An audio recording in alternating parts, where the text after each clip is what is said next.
for the time.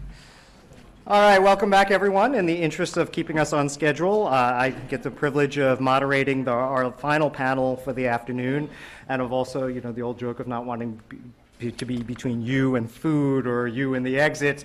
We will try to keep things moving briskly along.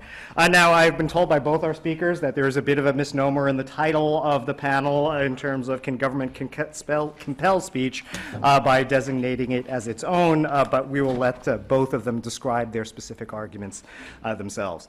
First, I'd like to introduce Helen Norton, Associate Professor of Law at the University of Colorado School of Law. Actually, both of our speakers are recipients of teaching awards, which I wanted to highlight because so often we forget to do so in our profession with our focus on our scholarship. She holds a JD from Bolt Hall School of Law at the University of California at Berkeley, where she was the associate editor of the California Law Review, and a BA with distinction from Stanford University. Just recently, in 2008, she was the leader of President-elect Obama's transition team charged with reviewing the Equal Employment Opportunity Commission, and is frequently invited to testify before Congress on civil rights law and policy issues. To her right is Professor Abner S. Green, the Leonard F. Manning Professor of Law at Fordham University School of Law. As I said, he is also a recipient of the Teacher of the Year Award and is a graduate magna cum laude from Yale College and summa cum laude from Michigan Law School and clerk for Chief Judge Patricia Wald of the D.C. Circuit and Justice John Paul Stevens of the U.S. Supreme Court. So please join me in welcoming both our speakers. Professor Norton will be our first speaker.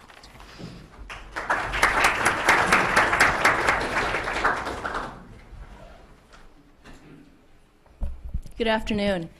Thanks so much, Raymond, and thanks to the Law Review for having us out here. This has been a terrific event, and I've learned a great deal already, and I'm really delighted to have been a part of it.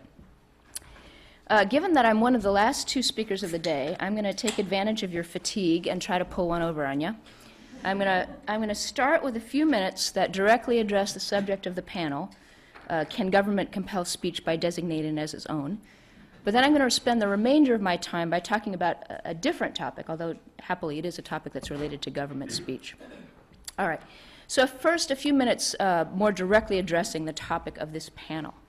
We talked a little bit about the Garcetti case this morning, and just to refresh some folks' recollection, Garcetti involved a First Amendment challenge by a prosecutor, a government employee, who was allegedly punished because he wrote an internal memorandum criticizing the behavior of the police department. And he alleged that this was a violation of his First Amendment rights, especially in light of the importance of this sort of speech, shedding light on possible police improprieties to the public. And in Garcetti, the Supreme Court held that public employees are not at all protected by the First Amendment with respect to their speech that they make pursuant to their official duties.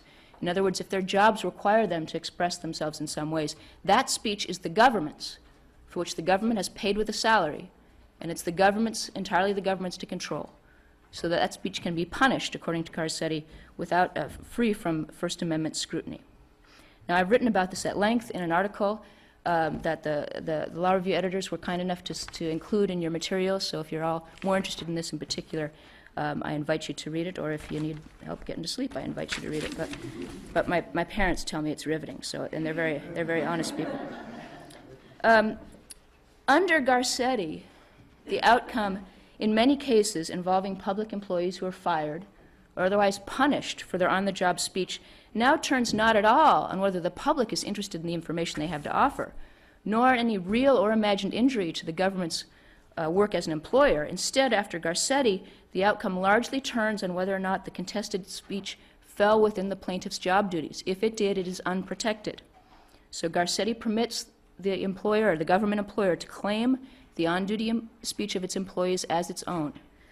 This is a 2006 decision.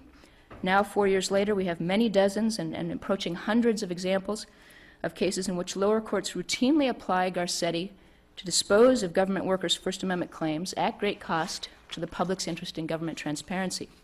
And the examples include the rejection of First Amendment claims by police officers fired for truthfully reporting public officials' illegal behavior, police officers fired for accurately reporting health and safety violations on the job, healthcare workers disciplined for conveying concerns about patient care, teachers punished for describing concerns about student treatment, public financial managers fired for reporting fiscal irregularities.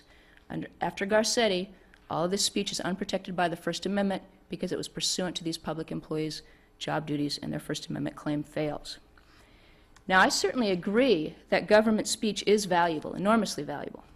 But Garcetti means the rejection of government workers' First Amendment claims in a growing number of cases that undermine the public's interest in transparent government, as well as the government workers' free speech rights. In other words, Garcetti has encouraged courts to defer to government's claim to control the speech of its workers as its own. Even more troubling, I want to flag two recent developments that illustrate lower courts' willingness to extend this idea to limit free speech rights far outside of the public employment context.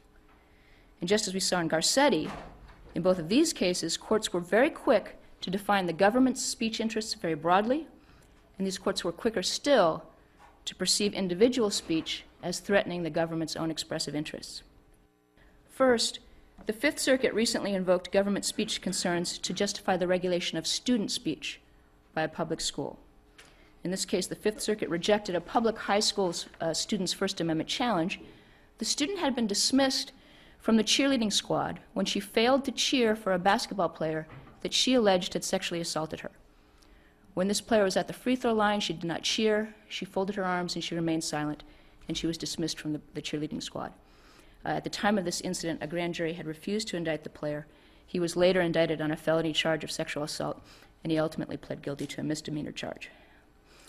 But the Fifth Circuit, throughout the cheerleader's First Amendment claim, characterized her as contractually required to cheer for the basketball team, and thus she was a mouthpiece through which the school could disseminate its speech, namely its support for its athletic teams. And then the panel then concluded that the plaintiff's conduct constituted substantial interference with the work of the school and rejected her First Amendment claim. Now, I agree that the government often has a substantial interest in protecting the message that it seeks to disseminate. But I think a thoughtful analysis in this case would have considered whether or not the young woman's silence, without more, posed any real threat to the school's own interest in supporting its athletic team, and whether any such threat, if it existed, and I doubt that it did, but whether any such threat outweighed the First Amendment value of the student's own speech. And unfortunately, the Fifth Circuit considered neither. My second example is a case in which the Supreme Court recently denied cert. It's called Weiss versus Casper.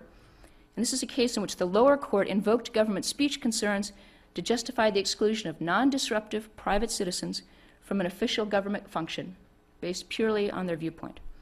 And this was a First Amendment challenge by two individuals who were forcibly ejected from a speech by then-President Bush. And this was a public speech, it wasn't a campaign speech. They were forcibly ejected from the speech because they arrived in the event's parking lot in a car that had a bumper sticker that said, "No blood for oil." They were targeted because of the bumper sticker as potential troublemakers. They did not create trouble. They remained silent, but they were ejected because their bumper sticker suggested they disagreed with the president's views. The federal district court found no First Amendment violation, using language that suggests a very broad understanding of government speech interests. Quote, "President Bush had the right, at his own speech, to ensure that only his message was conveyed. When the president speaks, he may choose his own words." End quote. And the 10th Circuit affirmed on qualified immunity grounds, citing, among other cases, the Supreme Court's recent decision in Pleasant Grove that we've just heard a great deal about. Now, I agree that the government speech doctrine certainly permits President Bush to control the content of his own speech. I agree that it certainly permits him to refuse to share his podium or his microphone with dissenters or with anybody else, for that matter. But I would argue that the government's expressive interests, his expressive interests, are no way threatened by the mere presence at his speech of parties who may disagree with him, especially in this case, who disagreed with him silently. Now, Justice Ginsburg expressed bewilderment with this decision when she dissented from the denial of cert, and Justice Sotomayor joined her. Quote, "I cannot see how reasonable public officials could have viewed the bumper sticker as a permissible reason for depriving the plaintiffs of access to the event." So these cases, the Garcetti case, the public employment cases since then, the cheerleader case, the bumper sticker case, these all involve courts that were very quick to define the government's speech interests very broadly, and quicker still to define individual speakers as threatening the government's expressive interest.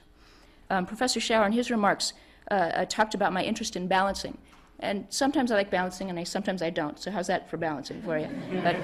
But for sure, I'd reject the Garcetti bright line rule. And Garcetti is a bright line rule. If you're a public employee speaking according to your job functions, you are not protected by the First Amendment. I vastly prefer balancing to that bright line rule. And balancing, in my mind, would be assessing whether or not the public has an interest in what the government worker has to say. Certainly the public does have an interest in police misconduct, and balancing that against any threat to the government's expressive interests. And I would have liked to have seen the same sort of balancing in the cheerleader case as well. And I don't think you need balancing at all to conclude that folks who are silently attending a president's speech but secretly disagreeing with him, I think it's an easy call to conclude that they are not threatening the government's speech. Okay. Now, with all of this background, those are the reasons I'm fairly critical of the Supreme Court's government speech doctrine to date. I think the court has been too quick to characterize contested speech as the government's. But in fact, in many occasions, and this is what I'm about to switch subjects to, I'm a big fan of government speech. And with a few exceptions, I actually believe that the more government speech, the better in many respects. Not because the government is always right, sometimes it is, sometimes it isn't, but because I think it's very important for the public to know what the government is thinking and saying. And the more the government talks to us about what it's thinking and doing, the better. So far, the Supreme Court's government speech doctrine has been focusing on untangling competing claims to the same speech by private and governmental speakers. And this was the Pleasant Grove case, right? Both the government, both the city and Summum were claiming the monuments. Did the monuments express the government's view, or did the monuments express the views of the private donors? That case and the other government speech cases to date are about untangling competing claims to the same speech. Because if we characterize the speech as private, then the free speech clause kicks in, and the government can't discriminate on the basis of viewpoint. But if we characterize the speech as the government's, the Supreme Court has held, and I agree with this, if it is in fact the government's speech, the government can control its own viewpoint, because the government has to express itself if it is to govern.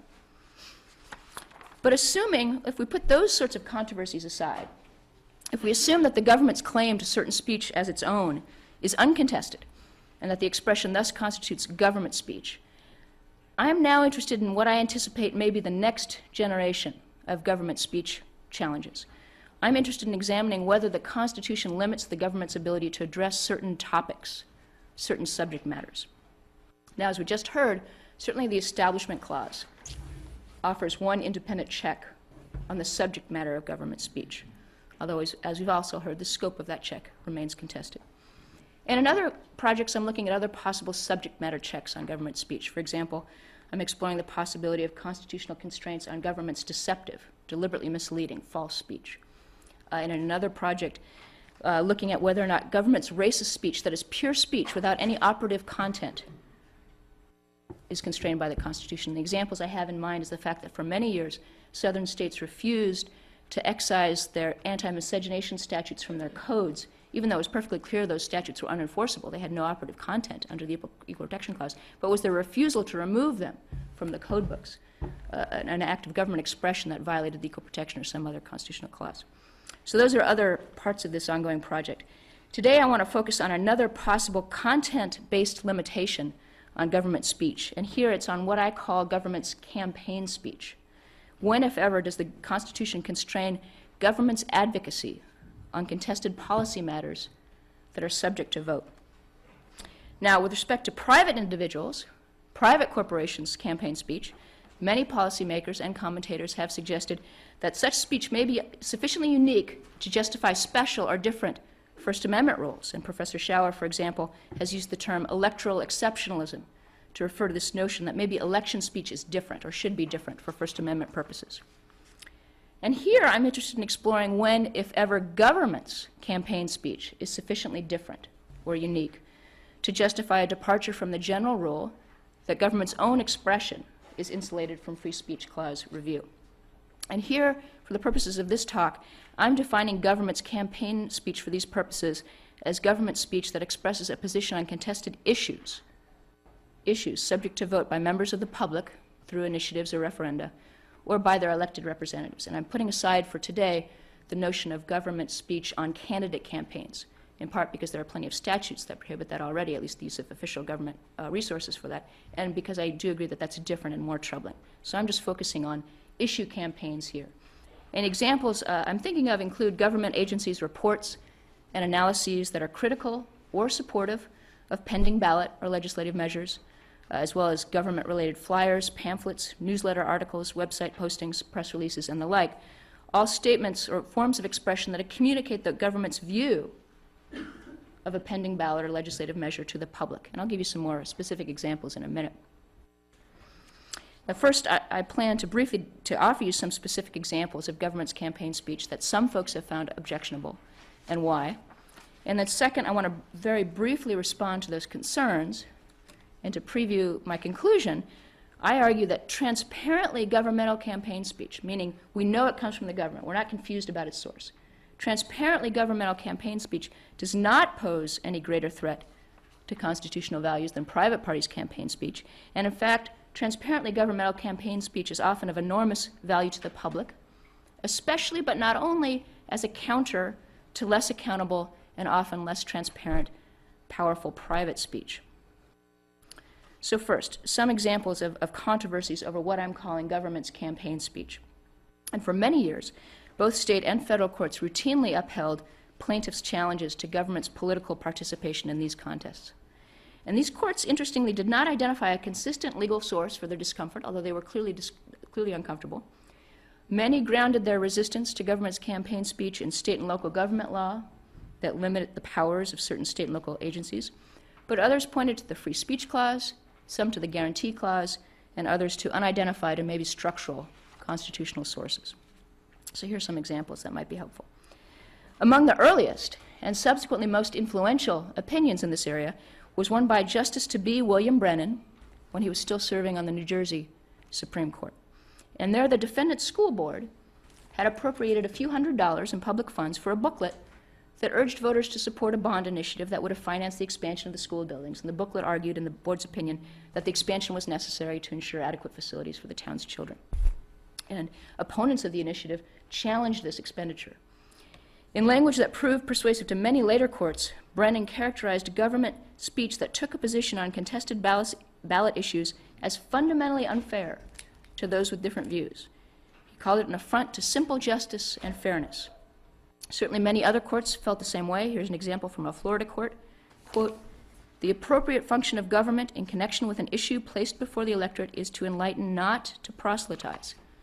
End quote.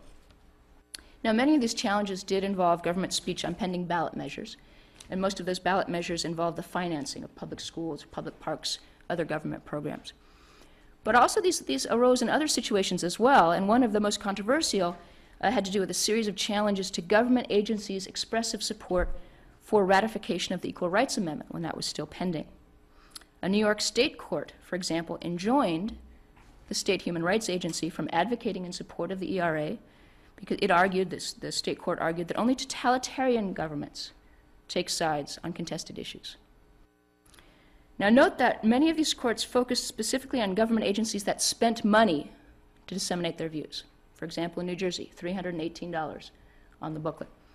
They saw the expenditure of public money as the threat, or potential threat, to fairness and democratic values. But there's some that objected to any governmental deviation from neutrality, any indication that the government was taking sides in a contested debate, regardless of whether or not that expression required any sort of public investment.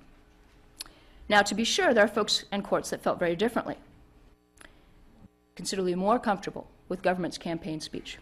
And if we offer as just one example, Justice Brennan himself, who later, once he was on the United States Supreme Court, embraced the value of government's campaign speech. There he stayed a state court's order that had enjoined the city of Boston from spending public funds to take a position on a pending ballot referendum related to property taxes. So this is 20 years after he had repudiated government's persuasive efforts with respect to a school bond initiative. Now Justice Brennan emphasized the value of government's voice in informing the public of its views on a measure that the public would be asked to vote on. And he was especially interested in the government's role, or potential role, in countering or responding to the speech of powerful private parties who were very much engaged in that campaign. Quote, "Corporate, industrial, and commercial opponents of the referendum are free to finance their opposition. On the other hand, unless I grant this stay, the city is forever denied any opportunity to finance communication to the statewide electorate of its views in support of the referendum as required in the interests of all taxpayers, residential as well as commercial." End quote. Another example of a court very comfortable with government's campaign speech. This is a California court that rejected a First Amendment challenge to the state human rights agency supporting the Equal Rights Amendment. Quote, if the government cannot appoint a commission to speak on the topic without implicating the plaintiff's First Amendment rights, it may not address any other controversial topic. And if the government cannot address controversial topics, it cannot govern, end quote. That's a dated campaign. These debates continue today, however. For example, very recent decisions by the Fourth Circuit considering a constitutional challenge, a First Amendment challenge to a public school board that had publicly expressed its opposition to pending voucher legislation. Another very recent example, a sharply divided Sixth Circuit rejected a First Amendment challenge to a town's expenditure of public funds to express its views on ballot measures related to the town's fire department, its financing organization. So the debates are of long standing, but they continue today. Now, to review the objections, the concerns about government's campaign speech, first, some see the government's persuasive voice as inherently coercive, given the government's role as sovereign. In other words, under this view, the sovereign speech will inevitably manipulate and thus undermine listeners' decision-making, and that has totalitarian-style implications for voters' free will. But in response, just as not all exercises of power are equally troubling, government's persuasive expression by itself is not inevitably manipulative. And in a terrific article that Professor Green wrote a few years ago, he addressed this more generally with respect to government speech. He wasn't specifically addressing campaign speech, but I think the analysis is the same. As he so powerfully explained, there is a meaningful distinction between persuasion and coercion. Coercion involves a type of pressure or compulsion, a threat of certain adverse conduct. We've talked a little bit about this. If you go to jail if the government doesn't like your views, if you get fined if the government doesn't like your views, if you lose your public job because the government doesn't like your views, that's a form of compulsion, a form of coercion. And we can certainly imagine some contexts in which government speech is coercive. For example, if it was delivered to a captive audience without any possibility for counter-speech. But that does not describe debates over ballot measures or legislative proposals. No captive audiences, plenty of opportunity for counter-speech. Persuasion, in contrast, can be pure speech as opposed to coercion. So we should take care to distinguish coercion from persuasion. Second, even if the government's campaign speech falls short of coercion, so even if voters are free to decide whether or not they agree with the government, some will agree with the government, some will be persuaded. And as a result, some critics argue that the government's speech could change political outcomes in a way that's unfair to dissenters. And in response, not only do I think that critics overestimate the influential dangers of government's campaign speech, but I think they also fail to appreciate that government speech on these issues can be enormously valuable in informing the public's own ability to govern itself. Certainly, government expression is instrumentally valuable because it gives information that allows listeners to evaluate their government. So this is true whether or not the government is right or wrong, popular or unpopular. The fact that it is speaking means that it's exposing its policies, exposing its preferences to the public. It gives the public more with which to judge the government. And not only does transparently governmental campaign speech thus enhance public accountability, so it's especially valuable for what experts call comparatively sophisticated voters, voters who sit down and learn about an issue and evaluate the competing arguments. The government's voice adds an additional set of arguments to the marketplace of ideas, and it also exposes the government's policies and preference. But it also turns out that transparently governmental campaign speech can be a valuable heuristic or cognitive shortcut for comparatively uninformed voters, which is a significant number of voters who rationally decide that they don't have the time or the energy to do the research for themselves. And what many voters do is they rely on third parties, trusted or distrusted third parties. The opinions of those folks who took the time to analyze a particular issue. I know how I feel about that person's views. I may agree with them or I may disagree with them, but I'm going to use their views as a cue for my own views. And in fact, a significant body of evidence suggests that reliance on those sorts of heuristics enable comparatively uninformed voters to vote just as competently, meaning to vote in a way that actually maximizes their own policy preferences as comparatively well-informed voters. That sort of using the speaker's source, the source of views as a heuristic, is actually pretty effective. And among the most effective of those heuristics is the reliance on trusted or distrusted third parties, community leaders, experts, and government speakers. So denying voters access to the government's transparently sourced views, which would be the result of concluding that the government can't engage in campaign speech, would deny these voters a potentially valuable heuristic. Finally, government's voice on contested policy issues can be especially important in countering powerful and well-financed private speech that can operate in non-transparent ways. And this may be especially important in light of the Supreme Court's unwillingness in the Citizens United decision to permit regulation of the campaign speech of private parties. And if we focus specifically on ballot measures, this helps illustrate the point. Ballot measures are often the subject of campaign speech by powerful and well-financed private parties, and the identity of those private parties often is unclear. Interest groups involved in those campaigns not infrequently obscure their identity for strategic reasons. Here are just a couple of examples. A group called Californians for Paycheck Protection. Hard to figure out who or what that really is. Turned out to describe a group of religious conservatives who are supporting limitations on labor union political activity. Similarly, Californians for Affordable and Reliable Electric Service turned out to describe a group of industry opponents of utility regulation. Hard for voters to use those names as a heuristic. They know how they feel about the governor, one way or the other. So for this reason, government's voice on ballot issues can be especially important in responding to private power that can sometimes operate in non-transparent ways. Now, to be sure, I don't mean to say that government always opposes powerful private interests. Often it's aligned with them. But I think there is constitutional value in preserving the possibility that government can add to the discourse. What the listener ideally needs is an understanding of the speaker's self-interest in evaluating the speech. And if anything, that's more likely with respect to government as opposed to private speech in these contexts, that voters can assess the government speaker's self-interest and hold him or her politically accountable for it. Now, wrapping up, while I've argued that government's campaign speech is as valuable as, and no more dangerous than, that of other speakers, and thus that government should not be understood to violate the Constitution when it engages in this sort of campaign speech, I want to close by noting that I'm not claiming that government is free from all legal constraints in this regard. So first, I want to emphasize that my constitutional conclusion is limited only to transparently governmental campaign speech, no sneaky governmental campaign speech. In order for it to be valuable, it has to be clear that it's coming from the government.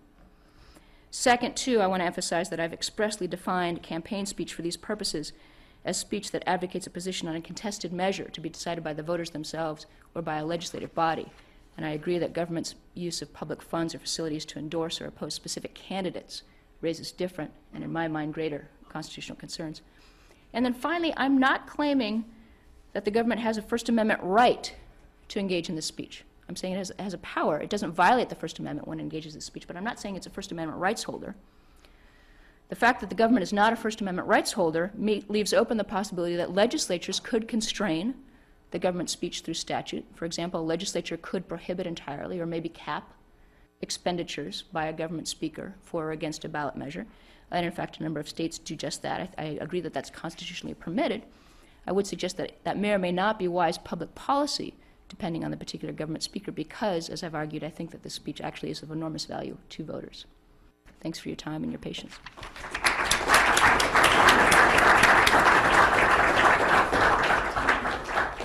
Thanks, Helen. We've had a long day. I would say I'll try to be brief, but that would be a lie, so I'm not going to do that. But hopefully it'll be interesting. My talk is not about the panel topic, but I have sketched out an answer to the panel topic. Here it is. The panel topic is, can government compel speech by designating it as its own? I think the answer is yes and no. Yes, Zouderer is the case you want.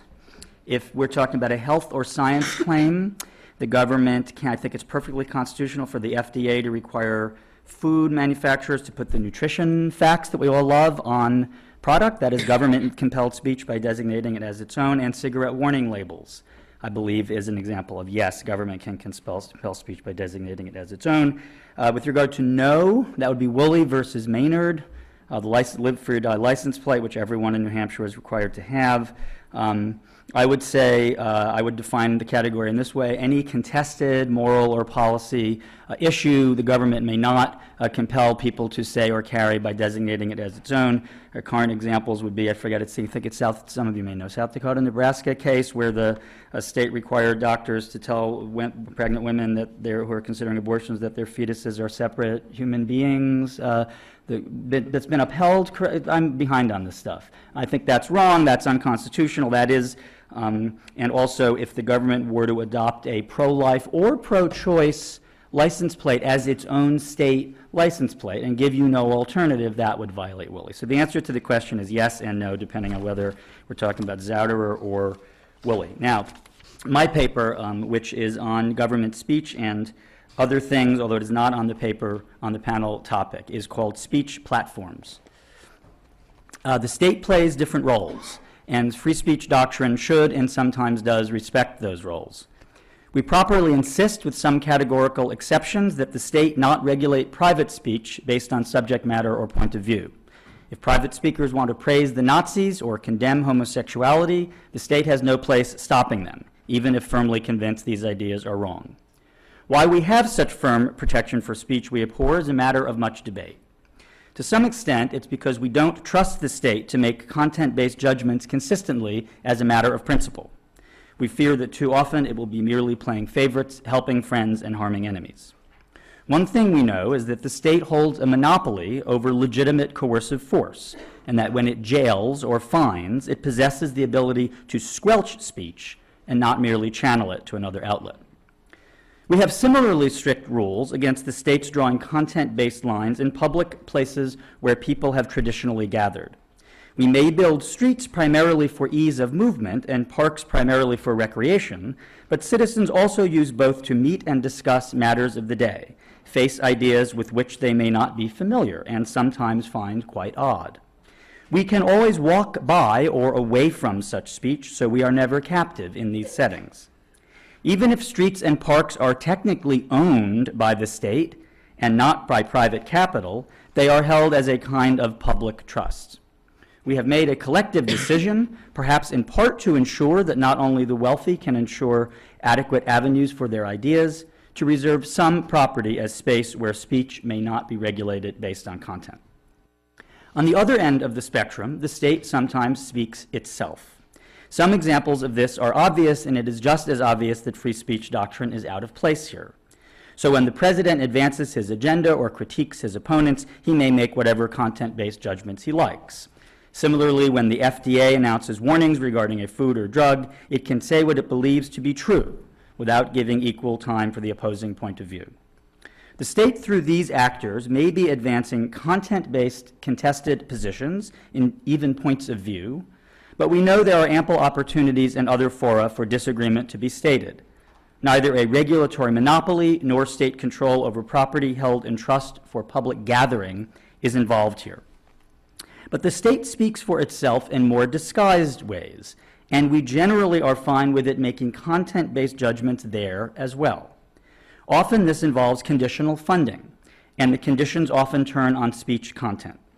If the state wants to promote childbirth and possible adoption over abortion, it may do so, whether it is speaking directly, say an official's speech to a group, or indirectly, say through funding a clinic that agrees to follow these rules.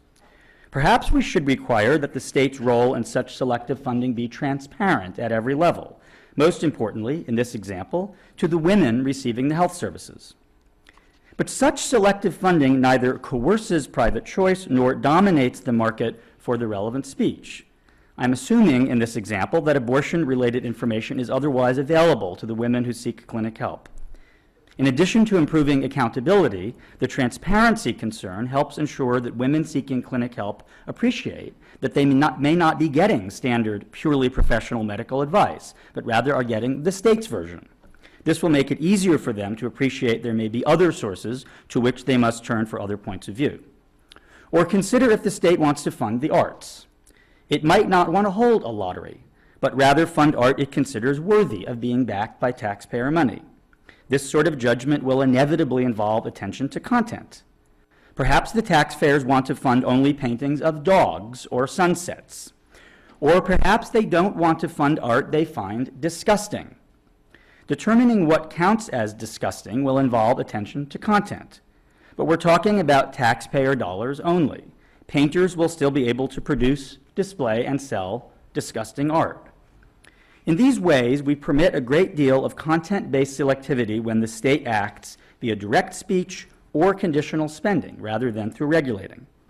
And the selectivity may be based on subject matter or on viewpoint. The former is clear. The latter is harder, but is also clear. When we permit state conditional funding for "we encourage you to carry your child to term," but refuse such funding for "here are abortion alternatives," we are permitting a viewpoint distinction. When we permit a government agency to award arts grants only to work that is not indecent, we are permitting a set of case-by-case viewpoint distinctions. Now, indecency as a category isn't obviously viewpoint-based because it is in large part about taste and what seems disgusting or revolting. This kind of aesthetic judgment is hard to cubbyhole in our free speech doctrine. But if the underlying purpose of the limitation is to refuse taxpayer dollars for art that challenges mainstream sensibility via certain types of sexual images or images related to bodily functions, that desire to preserve mainstream values is similar to what happens when we fund a preferred viewpoint on a contested issue over another. That we permit content-based selectivity when the state acts as funder has nothing to do with the limited amount of funds available. We could insist on a lottery. We permit it because we want the state, acting in our name, to endorse some speech as good and refuse to give its endorsement to other speech. We don't live in the type of liberal democracy that would be strictly neutral, if such a thing were possible, as to the good. Because we insist on strict rules for regulation of private speech and for certain types of state-owned property, streets and parks, we can preserve a robust, freewheeling speech marketplace in many arenas. The state, as speaker and sponsor or patron of speech, can act as the collective voice of the citizens. We get the best of both worlds, the world of public debate unfettered by the state, the world of state-sponsored speech that pushes some and not other views of the good.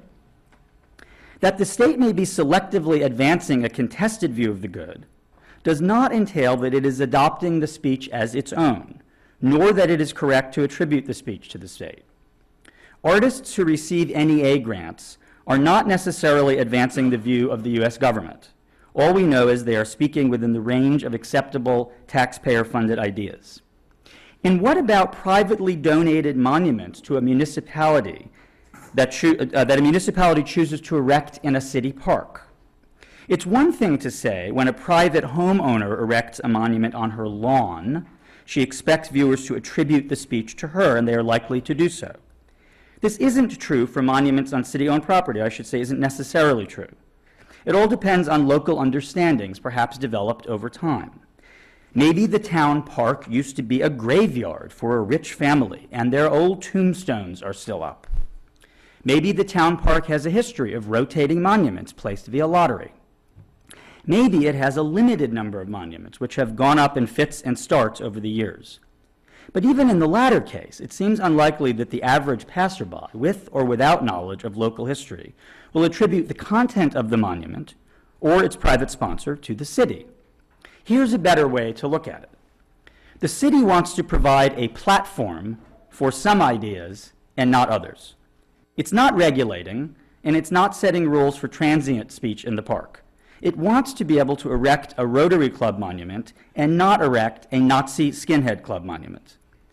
We should treat this no differently from how we treat the states funding the National Endowment for Democracy, but refusing to fund a National Endowment for Totalitarian Dictatorship. Although the endowment example may be properly one of government speech, whereas the club example, with the monuments, is better termed one of providing a platform for private speech. When we let the state make content-based judgments in these settings, even viewpoint-based judgments, the state isn't necessarily endorsing the speech it allows or condemning the speech it excludes. Rather, acting as sponsor or patron of private speech, it is selectively shaping the content of what may be transmitted from state-provided speech platforms. Some of the messages will seem bland and pablum-like. Who could disagree with a monument to the longtime coach of the multi-championship high school football team? But sometimes not. Say a monument to a certain war in a town with many pacifists who opposed war generally, and many non-pacifists who opposed this specific war. Again, the state isn't preventing opposing viewpoints from being aired. If the state opens a new park, it has to play by the rules of parks generally, i.e. no content-based speech regulation. I have to add here with regard to transient speech. Analogs to parks should be treated similarly. Although it's a bit of a harder question, if the state opens a municipal auditorium with an all-comers policy, the all-comers may and must include groups many of us find odious, so long as they play by content-neutral time, place, and manner rules. But this gets significantly harder if we alter a few facts. What if the state is acting as a public university and administering student activities fees for student publications? Should we permit the state no content-based leeway here? For example, if the Establishment Clause is properly read to permit state funding for student religious speech, so long as funds go to secular speech as well, then there is no good reason to forbid funds for such publication, the religious ones. But does that mean the government, the university, public university, must authorize funds for the We Hate Black People magazine? Why? Because we think that idea may be a good one and needs its space in the marketplace of ideas? Because we are afraid if we permit the school to draw this line, all hell will break loose? Once we are past the basic contours of streets and parks, and I would say this next 4 sentences or so, 5 sentences is the core of my argument. Once we are past the basic contours of streets and parks, we should permit the state to make content-based restrictions when it makes available speech platforms via space or funding, if there are good reasons to do so. This is very unrule-like, you may notice. Now, you might say, isn't a core concern of free speech doctrine that the state can't make reasoned judgments regarding speech content, whether acting in its initial policymaking role or its judicial review role? And I would say, in part, that's true. And that's why we cordon off regulation of private speech and some public property in this way. But otherwise, we want the state to make judgments of what's good and bad. Sometimes the state will be speaking when so doing. Other times it will be providing, or not, a platform for private speech. There are many justifiable reasons for the state to open speech platforms but place content-based limits. Platforms in question here may be many: the public college student publications I mentioned above, ads on public buses and subways, vanity license plates where the individual selects as opposed to the state motto cases, adopt-a-highway signs, and others. So, for example, perhaps the state wants to permit advertising for various products and services in its subways and buses, but avoid potential controversy from permitting candidate advertising for political office. By the way, I've written this whole paper and I'm going to publish it without footnotes. So in part, it's a little game for First Amendment students to play and figure out all the cases I'm talking about. At the end, I provide a list of them.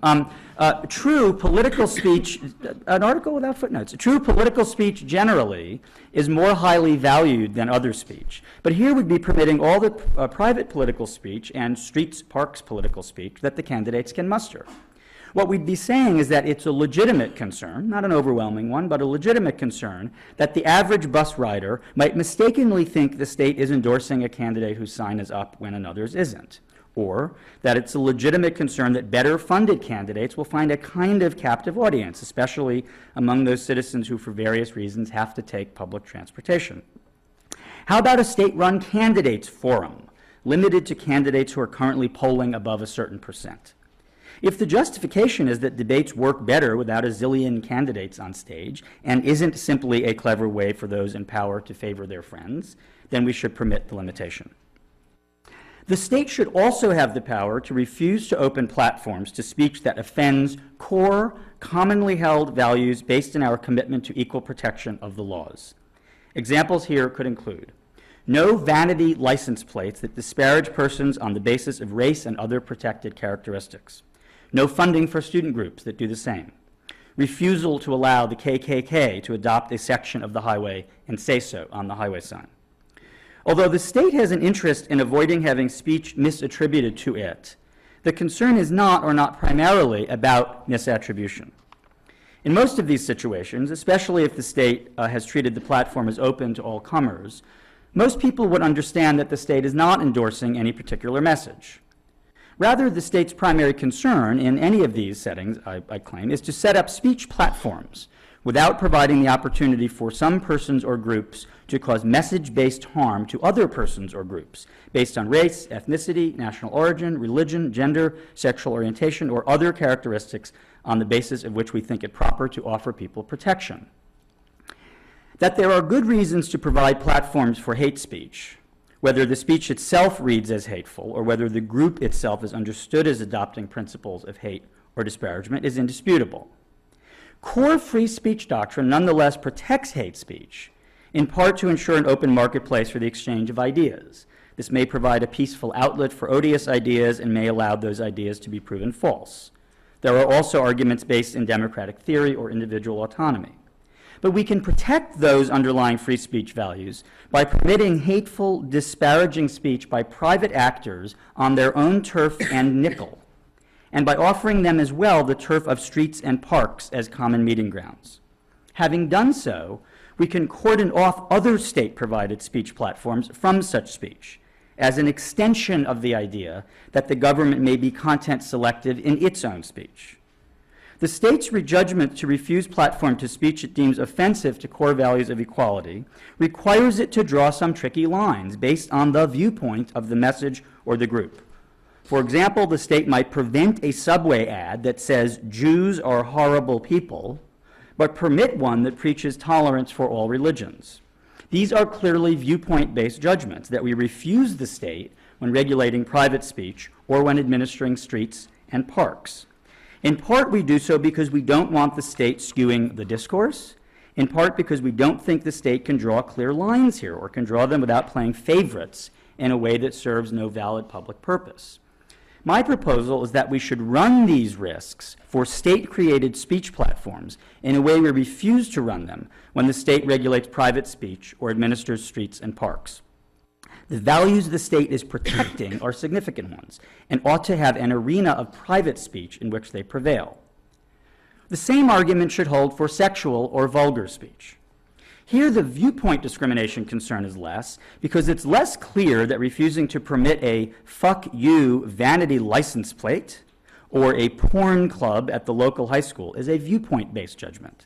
But whether it is or not, sexual or vulgar speech, although protected in the private and streets, parks arenas, is sufficiently offensive to most people that the state should be allowed to protect such sensibilities by not offering new speech opportunities for the offense. I am not suggesting, though, that we should permit the state to make viewpoint-based distinctions of any sort whatsoever when it sets up speech platforms. In particular, it may not open a platform for one side only in a currently contested matter. Again, a difficult rule, but that's the one I'm proposing. This is so even if it may use its own speech to promote one side over another. So although it may promote childbirth over abortion, it may not permit a right-to-life vanity license plate while refusing the pro-choice plate. Although it may spend money promoting climate change legislation, it may not permit the student environmental club to meet after hours while refusing to permit a club to meet that denies human agency and increased carbon emissions, and so on. Here is where the distinction between government speech and state-provided speech platforms matters. If the state is willing to claim speech as its own, then it may participate in debate without giving equal time to the other side. But if it is merely setting up platforms for private speech, then it forfeits the government speech mantle, and its reasons for making viewpoint distinctions change. To provide a speech platform for one side but not the other in a current debate should be seen as improper skewing of the speech marketplace. To provide a speech platform for the religion's tolerance group, but not the group that hates a specific sect, also skews debate. But we should deem protection against disparagement a trumping value, at least in the setting of state-provided speech platforms. The state should, though, be permitted to exclude all sides of a currently contested controversy, i.e. to make subject matter rather than viewpoint distinctions in these settings. So although it may not permit only one or the other vanity license plate in the abortion controversy, it may refuse to authorize vanity plates on the entire issue. The legitimate state interest isn't avoiding improper attribution of one message or another to the state, and it's not avoiding providing a platform for hateful or vulgar messages. Rather, it's the somewhat weaker state interest in shunting debate on controversial issues to the private or streets, parks, arenas, and keeping other state-provided speech platforms for more mainstream, uncontested matters. There's a close analogy to the state's power as sponsor or patron of private speech to track mainstream taxpayer sensibility, avoiding controversy. Now, the court's set of opinions on religious speech in schools when the state has opened space for speech and then refused it for religious speech, are consistent with my approach. To some extent, the state actors in question just had a misguided view of the Establishment Clause. They thought that if a school permits a religious study or worship group into a space otherwise open for speech, then the state might be unconstitutionally advancing or endorsing religion. But it wouldn't be, for it would be correct to see the state not as promoting the religious views in question, but rather as providing a platform for religious speech on equal terms with other speech. And there's no good reason not to provide such a platform. Religious speech, as such, is a core part of the U.S. fabric, and the state has no legitimate argument against it based on content. It would be a mistake, however, to read this line of cases as extending to a broader content-neutral rule for how the state must manage platforms it creates for private speech. The doctrine says the state may make reasonable content-based distinctions here. That fits my argument. The doctrine also says the state may not make viewpoint decisions here. That doesn't fit my argument. But apart from the religion setting, I do not believe there are any court holdings, as opposed to dicta, to the contrary of my position, permitting some viewpoint-based distinctions in state-created speech platforms, again treating separately streets and parks. True, in most of the religious speech cases, the court viewed the restriction on such speech in the public school college setting as a viewpoint-based restriction and thus invalid. But the better argument is that the restrictions on religious speech, better put, the refusal to provide a platform for religious speech, had no good justification. That they were viewpoint-based was a red herring, not the real reason they were invalid, or put another way, they were illegitimately viewpoint-based, leaving open the possibility of legitimate viewpoint-based distinctions in this setting. This line of cases doesn't hold that once a school opens after-school classroom space, or a school auditorium, or school student activities money for some speech, it must open it for all speech on a viewpoint-neutral basis. That is, there is no holding that says the school has to permit the "we hate black people" or Nazi party group to have equal access. Do I have a few minutes? One last issue, just another controversial issue I'm going to weigh in on. Let's turn finally to anti-discrimination norms in the setting of state-created speech platforms. The state may not itself disparage people based on race, and it may not sponsor speech that does so. A more limited version of this argument would suggest that at least the state may choose to not so disparage persons, and may choose to not provide platforms for such disparagement. Thus, if a state law school chooses to provide meeting space and activities funds for student groups generally, but not for groups that espouse hatred of persons based on race, the law school is acting according to a legitimate public purpose. It shouldn't matter if the protected characteristic has been deemed to trigger strict or intermediate scrutiny. Those are rules for limiting judicial review of legislative action, and not rules that should bind the policymaker itself. If there is a good reason, yes, we will have to judge it, for deeming a characteristic in need of state protection, then that is a good reason for the state to refuse a platform for disparaging speech on the basis of such a characteristic. Thus, this state law school may refuse a platform for anti-gay speech, even if sexual orientation has not yet been treated with elevated scrutiny by the court. I note again that private speech may not be regulated on this basis. Now, what about regulation of associations based not on their speech, but on their exclusionary decisions based on certain characteristics, say sexual orientation? The state law school must permit a group, say a religious one that has a negative view about homosexuality, to exist, its members to associate, even if that involves exclusion from membership and or leadership to gays and lesbians. This rule is but an offshoot of our freedom of association rules generally. The state may not insist that such groups change their internal practices. But if the state is providing speech and associational opportunities, say activities funds or announcements in the school's weekly newsletter or bulletin board space or a school email address or meeting space or use of the school's name and logo, I think I got all of them from a recent case unnamed by me, it may choose to advance the view of the good, justifiably if not necessarily, that it believes to be true, and refuse these platforms to groups that do not treat gays and lesbians equally. Is this viewpoint discrimination? That's a hard question. If the school refused to permit the group to speak its views regarding homosexuality, then that would be viewpoint discrimination and illegitimate as regulation of private speech. If it refused to sponsor such views as part of a general opening of space or funds, such views, that is the speech, that would also be viewpoint discrimination, but justifiable, as I argued above. If it refuses to sponsor groups on the ground that such groups have exclusionary membership leadership rules based on sexual orientation, that might not properly be considered viewpoint discrimination because it's based on conduct and not speech. This would get us into the whole R.A.V. Mitchell dilemma of are such distinctions based on content at all or viewpoint at all. I leave that aside. But whether or not we properly deem the school's decision one based on viewpoint, it's defensible and constitutional because A, it doesn't regulate private speech or association, and B, it advances a legitimate, although contested, view of the good, namely the equality of persons regardless of sexual orientation.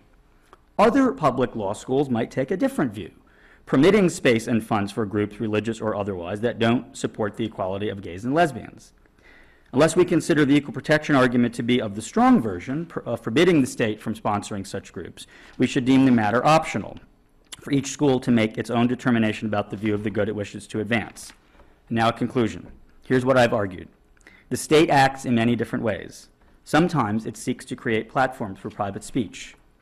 Acting in this capacity, the state is neither regulating private speech nor speaking itself, nor is it administering traditional places for people to gather, associate, and speak, such as streets and parks. The state has good reasons for refusing to provide speech platforms for hateful or vulgar speech. This is not about the fear of improper attribution of such messages to the state.